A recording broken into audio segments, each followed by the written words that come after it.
so we are picking up in our 40 Days series, where each week we look at a different short little challenge or message to focus on.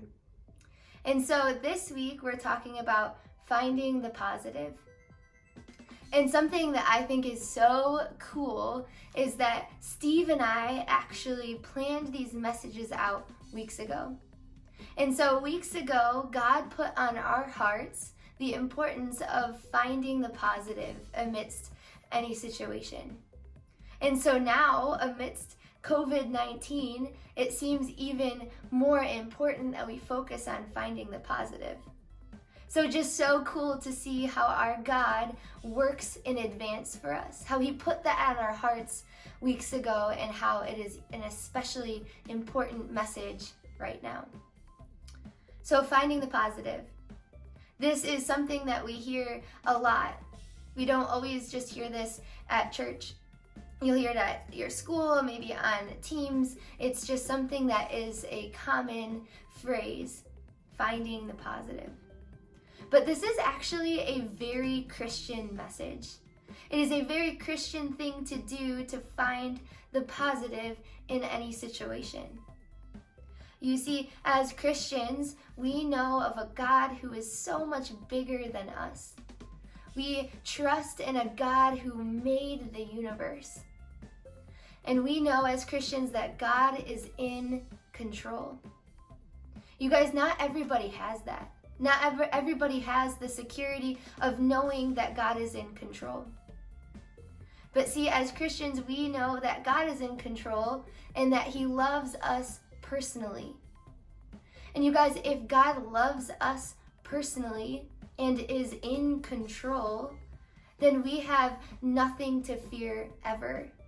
Because that means in any life situation that we face, that God is going to be working on our behalf. We can trust that God will work in the difficult situations for our good because he's in control and because he loves us personally. In a letter that a man named Paul wrote to the Romans, he tells us that God makes everything work for the good of those who love him. He reminds us that God is actually in the business of making good out of hard situations. So here in Romans 8, it's Romans 8:28, Paul writes, "And we know that in all things God works for the good of those who love him, who have been called according to his purpose." You know what, Paul, the context of this is? This whole chapter is about present suffering and future glory, meaning that Paul is reminding these people amidst suffering, we can trust that God is working for our good. So amidst hardship, amidst disappointments, we can trust that God is working for our good. And so if God is working for our good, that means that we can find positive, we can find blessings amidst any situation that we're in. In 1930, a woman named Ruth Graves Wakefield made the first ever chocolate chip cookie. But did you guys know that it's commonly remembered that this happened on accident? So Ruth didn't intend to go forward and make a chocolate chip cookie. It just happened. And it actually happened out of her disappointment. Ruth and her husband owned a hotel called the Toll House Inn. Probably sounds familiar, Toll House. She set out to make a big batch of a different kind of cookie for her guests. But as she was making this cookie, she realized that she was out of the right kind of chocolate. So much to her disappointment, and likely the disappointment of her guests, she wasn't able to make the cookies she had intended. So Ruth decided that she was going to throw in a whole bunch of chocolate chips, hoping that it would still work. She was hoping that these chocolate chips would melt in such a way that it would still make the chocolate-based cookie she was hoping for. Much to her disappointment, though, it didn't work. Her guests were not going to get the cookies they had wanted, and so she was likely very frustrated and stressed.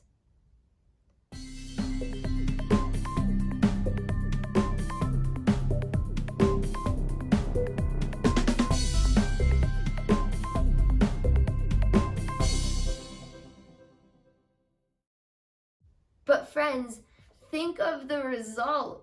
Think of the result. The result was the best, arguably the best dessert of all time. The chocolate chip cookie. Out of someone's disappointment came something really, really good. You guys, we are in a season of disappointment. Let's just name it. We are in a season where we're disappointed that we don't get to see our friends. Maybe you're disappointed that you didn't get to go on that trip you were really hoping for. Maybe you're super bummed that your season is called off for your sports team, or maybe even the musical that you had been preparing for and practicing is canceled. You guys, the reality is that this craziness of the COVID-19 virus is that there are disappointments. I feel that too. In life, not everything is going to go the way we hope for. It's just the reality. But in all situations, we can trust that God is giving us something to be thankful for. We can trust that God is making good out of every situation. So this week, I want to encourage you all to look for the positive. Find the positive amidst your everyday life.